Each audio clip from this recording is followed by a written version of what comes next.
की जय। प्राणाधार सुंदर साथ जी, अभी मुझे आधा घंटा पहले ही बताया गया कि आपको 10 मिनट का समय दिया जाएगा।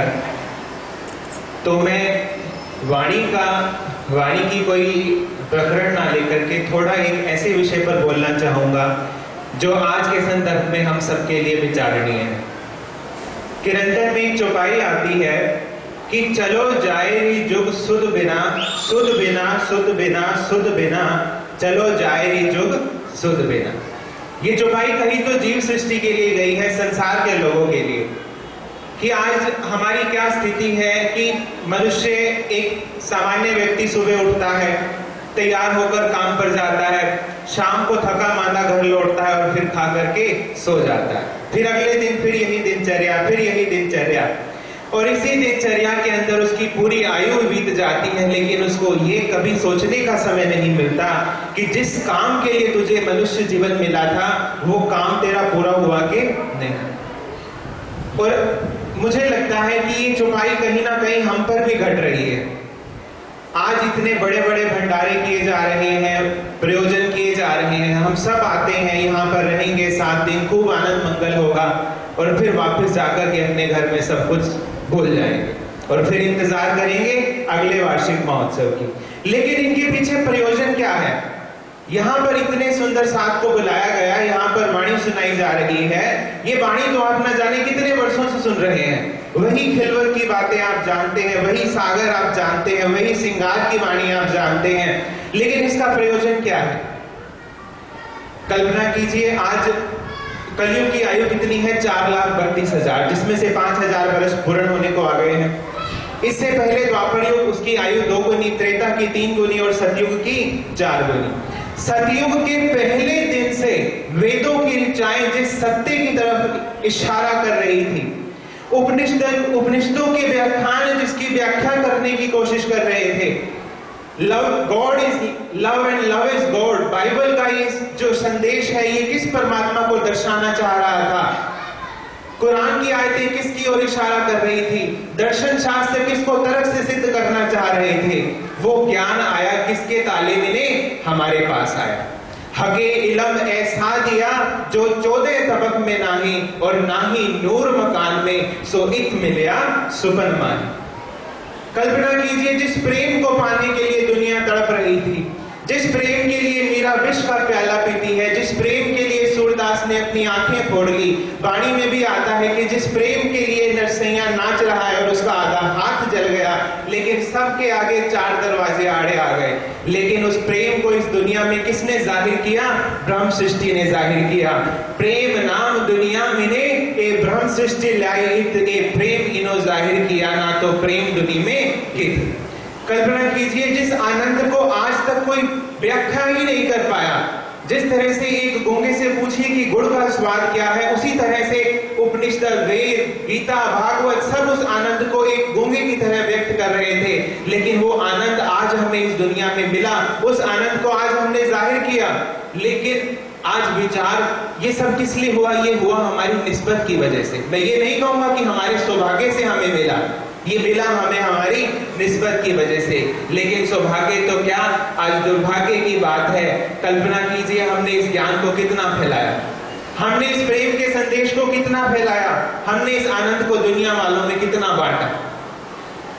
आज से 5,000 2,500 साल पहले जब बुद्ध ने इस दुनिया के अंदर एक क्षणिकवाद का सिद्धांत घोष किया था, तभी इस तरह से संसाधन नहीं थे, लेकिन उनके जो अनुयायी थे उनके पास समर्पण था।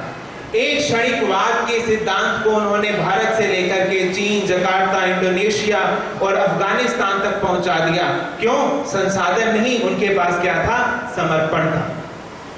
कुमारिल भट्ट को एक बार, यही वो बुद्धों का समय था जब वेदों की निंदा की जा रही थी, तो कुमारिल भट्ट वे बुद्धों का ज्ञान सुनने के लिए उनके अनुयायी बनते हैं, और एक दिन जब वेदों की निंदा कुमारिल भट्ट सुनते हैं तो उनकी आंखों से आंसू आ जाते हैं। तो वो जान जाता है जो बुद्ध का ज्ञान सुना रहा है कि ये जरूर वेद को मानने वाला है। तो उसकी परीक्षा ली जाती है कि अगर तुम्हें इतना अपने वेदों पर विश्वास है तो तुम्हें एक ऊंची पहाड़ी से गिराया जाएगा, अगर तुम्हारे वेद सत्य हैं तो तुम्हें कुछ भी नहीं होगा। सुंदर साथ जी, कुमारिल भट्ट ने वेद के ऊपर हाथ रखकर कहा था यदि मेरे वेद सत्य हैं तो मुझे कुछ नहीं होगा। उसको पहाड़ी से नीचे गिराया गया, बिल्कुल बच गए, लेकिन उनकी एक आंख फूट गई। सब हंसने लगे तो कुमारिल भट्ट ने जानते हैं क्या उत्तर दिया? कुमारिल भट्ट ने कहा था कि मैंने यदि शब्द जोड़ा था, मैंने यदि शब्द जोड़ा था, उसका परिणाम मुझे मिला कि मेरी एक आंख फूट गई। और उस जमाने में क्या होता था कि जो गुरु का द्रोह करता था उसको भूसे के अंदर जला दिया जाता था। तो कुमारिल भट्ट ने भूसे के अंदर जलना मरना स्वीकार किया, लेकिन मेरे वेद के ज्ञान के प्रति कोई उंगली ना उठाए, उसको ये स्वीकार नहीं। कल्पना कीजिए कि आज हमारे पास ये समर्पण है। आज हमारे पास संसाधनों का अभाव नहीं, हमारे पास किस चीज का अभाव है? हमारे पास समर्पण का अभाव है। इसीलिए हम इस वाणी के वो संदेश को सुना नहीं पा रहे। पहले हम सोचा करते थे कि शायद दुनिया वाले इस ज्ञान को सुनना ही नहीं चाहते, क्योंकि वाणी में भी कई जगह आता है कि एक ब्रह्म सृष्टि ही होगी जो इस ज्ञान को लेगी। लेकिन जब इसको आजमाया गया तो मैं आपको अपनी आप बीती एक बताता हूं कि हमारे मेडिकल कॉलेज के अंदर एक रोहतक डिस्ट्रिक्ट का एक सेमिनार हुआ था, जिसके अंदर अलग अलग मत संप्रदायों वालों को बोलने का समय दिया गया था। हम वहां गए तो हमें बोला गया कि आपको केवल 10 मिनट का समय दिया जाएगा, आपने जो बात रखनी है आप 10 मिनट पे रखिए।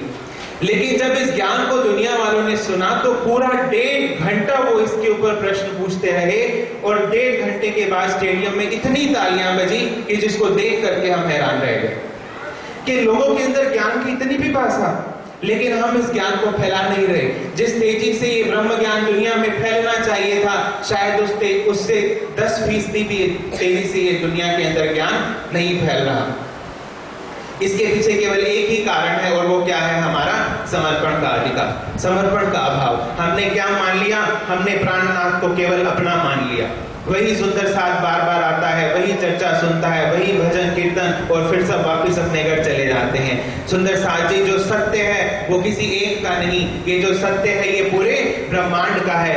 आज के संसार के अंदर जिस तरह से दुनिया वाले अपने अपने धर्म को इतनी तेजी से फैला रहे हैं, देखिए पंडित राम शर्माचार्य ने एक मान्यता ली गायत्री की और पूरे देश के अंदर डंका बजा दिया। आज ब्रह्म कुमारी का ज्ञान क्या है? केवल 2 दिन में आप उनका ज्ञान पढ़ सकते हैं, लेकिन आज उनके साथ इतना बड़ा समुदाय जुड़ा हुआ है। क्यों? क्योंकि उनके पास समर्पण है, हमारे पास समर्पण का अभाव है। तो क्या जरूरत है? जरूरत है आज समर्पण की, हम सब सुंदर साथ को संगठित होने की, कि हम अपनी मैं खुदी को, अपने आप को छोड़ दें और एक सत्य अपने धनी को जाहिर करें। क्योंकि वाणी साफ कहती है कि आप अपने आप को मिटा दीजिए, आप धनी को जाहिर कीजिए, आप अपने आप जाहिर हो जाएंगे।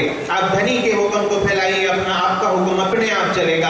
आप धनी के वर्चस्व को जाहिर कीजिए, आपका वर्चस्व अपने आप बढ़ जाएगा। आप धनी की शोभा को जाहिर कीजिए, दुनिया में आपकी शोभा अपने आप कायम हो जाएगी। तो सुंदर साथ जी, समय का भी अभाव है, तो मैं बस ये 5 मिनट में इतना ही कहना चाहूंगा कि आज हम यहाँ इकट्ठे हुए हैं, हम सब वाणी को जानते हैं। एक सुंदर साथ जो ये जानता है कि एक पूर्ण ब्रह्म परमात्मा अक्षरातीत श्री राज जी महाराज हैं, तो ये जानना उसके लिए एक स्तर के लिए काफी है। लेकिन सुंदर साथ जी, ऐसे लोग भी हैं जो जानते नहीं कि परमात्मा कहाँ किसको जाता है। आज इतनी ऊंची ऊंची बातें जो यहाँ पर हो रही हैं कि श्यामा जी का श्रृंगार, राज जी का श्रृंगार, कल्पना कीजिए किसी अंतर्राष्ट्रीय मंच पर अगर हमें बोलने को कहा जाए और हम वहां जाकर ये मार्फत के इल्म की बातें कहें तो हमें केवल हंसी का ही सामना करना पड़ेगा। क्यों? क्योंकि आज जिस तरह से लोग कबीर के दोहों का उदाहरण देते हैं, कुरान की आयतों का उदाहरण दिया जाता है, बाइबल की पंक्तियों का उदाहरण दिया जाता है, कि आपने किसी किताब के अंदर हमारी वाणी की भी कोई कोटेशन पढ़ी? क्या कोई हमारी वाणी के भी आज उदाहरण दे रहा है? उसका कारण एक है कि जिस तेजी से इसको फैलाया जाना चाहिए था वो उस तेजी से फैलाया नहीं गया। तो हम यहाँ से संकल्प लेकर के जाएं कि जो सुख मुझे मिला वो सुख मैं दूसरों को भी दूं, सुख शीतल करूं संसार। जिस दिन घोष के साथ महामती ने ये घोष किया है उसको हम सफल बनाएं, और उसके बाद सरकार ने जो जागनी अभियान शुरू किया वो अभियान भी आज थोड़ा शीर्णता पकड़ रहा है। जरूरत है उसको तेजी देने की। ये काम किसी 2 या 4 मनुष्य का नहीं है, ये काम हम सब का है। हम सब का कर्तव्य बनता है कि जिस पार ब्रह्म पूर्ण परमात्मा की पहचान हमें हुई पूरी दुनिया के अंदर हम उसको जाहिर करें, ताकि एक दिन ऐसा भी आए जब अंतरराष्ट्रीय मंच पर सब जानते हो कि प्राणनाथ है कौन, कुलजम स्वरूप की एक पहचान बने। जब जब उदाहरण दिए जाएं तो हमारी वाणी में से भी उदाहरण दिए जाएं और सब जाने कि प्राणनाथ है कौन, क्योंकि प्राणनाथ किसी समुदाय का नहीं, प्राणनाथ केवल हमारा नहीं, प्राणनाथ पूरे विश्व का है, क्योंकि जो सत्य है वो सत्य सबका होता है। तो सुंदर साथ जी एक संकल्प हम यहाँ से लेकर के जाएं कि मैं जागी तो औरों को भी जगाऊं, कि जहां जहां कोई काम करता है, जहां जहां भी कोई जाता है, कम से कम एक नहीं तो 2 सुंदर साथ, किसी को भी हम सुंदर साथ बनाएं। और अगली बार जब हम इस भंडारे पर इस तरह से इकट्ठे हों तो एक किसी व्यक्ति को हम अपने साथ लेकर के आए, तो संख्या देखिए अपने आप दुगनी होगी, द्विगुनी होगी, क्योंकि काम ये श्री राज जी का है। लेकिन हमने थोड़ी सी आलस पकड़ लिया, क्योंकि हम क्या कहते हैं कि ये हुक्म श्री राज जी का है, जागनी भी हुक्म से होगी और करने कराने वाले भी श्री राज जी महाराज। हमें इसको छोड़ना होगा और हमें पुरुषार्थ करना होगा, ताकि ये जो वाणी है, ये जो सुख है, ये जो आनंद हमें मिला है, ये पूरी दुनिया के सामने हम जाहिर करें, ताकि सब जाने कि प्राणनाथ है कौन। क्योंकि थोड़े दिन पहले ही पढ़ करके बहुत खेद हुआ कि फेसबुक पर किसी ने प्राणनाथ जी सीरियल के बारे में डाला हुआ था, तो उसके ऊपर ऐसे लोगों ने भद्दे कमेंट दिए, शायद यहाँ कहना भी नहीं चाहिए, कि जिस तरह से ये कहा जाए कि हिंदुओं की मार्केट के अंदर एक नया भगवान आ गया। सोचिए ये हालत हो गई है आज। क्यों?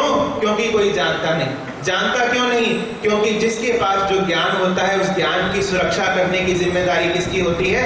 जिसके पास वो होता है। चंद्रगुप्त के समय में हींग-यांग एक बार भारत में आया। अब वो हींग-यांग भारत के जो शास्त्र थे उसको लेकर के चीन में जा रहा था। अब वो जो शास्त्र जिस जहाज पर चढ़ाए गए थे, जब बीच मझधार में वो जहाज पहुंचता है तो वो जहाज डूबने लग गया। अब वो जो जहाज का नाविक था उसने कहा कि या तो इसके अंदर इस जहाज को बचाने का केवल एक ही उपाय है कि इसके ऊपर जितना बोझ डाला गया है उसको कम करना होगा। सुंदर साथ जी, चंद्रगुप्त के सैनिकों ने सोचा नहीं, एक एक करके सारे के सारे सैनिक सागर में कूद गए। क्यों?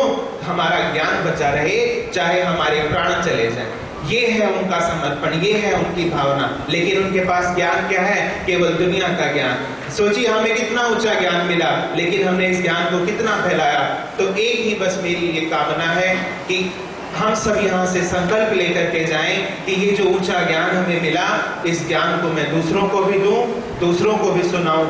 हमारे गांव के अंदर जब ये बातें सुनाई गई आज से 6 महीना पहले, तो जब पहली बार लोगों ने ये बातें सुनी तो गांव की जो सबसे बुजुर्ग औरतें थी वो बैठी बैठी रोने लग गई। उनसे पूछा गया कि आप रो क्यों रहे थे? उन्होंने कहा कि 20 साल हो गए हमें इस संप्रदाय के साथ जुड़े हुए, लेकिन हमें यही नहीं पता था कि राज जी महाराज हैं कौन। तो सोचिए, सुनने वाले बहुत हैं। बाइबल में लिखा गया है कि ईसा मसीह ने कहा था कि ऐ मेरे परमात्मा, इस दुनिया के अंदर फसल बहुत तैयार हो चुकी है, लेकिन फसलों को काटने वाला कोई नहीं है, तू फसलों को काटने वाले किसानों को भेज। समझे मेरी बात को? कहने का मतलब है कि दुनिया आज त्राही त्राही कर रही है। मैं खुद ऐसे डॉक्टर्स और इंजीनियर्स को जानता हूं जो ये ज्ञान सुनने के बाद आज पन्ना जी के अंदर साधना कर रहे हैं, जिन्होंने दुनिया के सारे सुखों को ठोकर मार दी। लेकिन हमारी शीर्णता देखिए, जिस ज्ञान को हमें फैलाना चाहिए था, क्योंकि जब तारतम दिया जाता है, बीज तारतम, तो ये सौगंध खिलाई जाती है कि ये सुख देऊं ब्रह्म सृष्टि को। ये सुख हमें पूरे संसार में बांटना है। दुनिया वाले सुनने को बेताब हैं, क्योंकि उनके पास ज्ञान नहीं, उनके पास बोध नहीं है। तो हम सब मिलकर के एक मिशन की तरह काम करें और एक मिशनरी की तरह पूरे दुनिया के अंदर वाणी को भी जाहिर करें और अपने प्राणनाथ को भी जाहिर करें। तो यही हमारी शुभकामनाएं। बोलिए श्री प्राणनाथ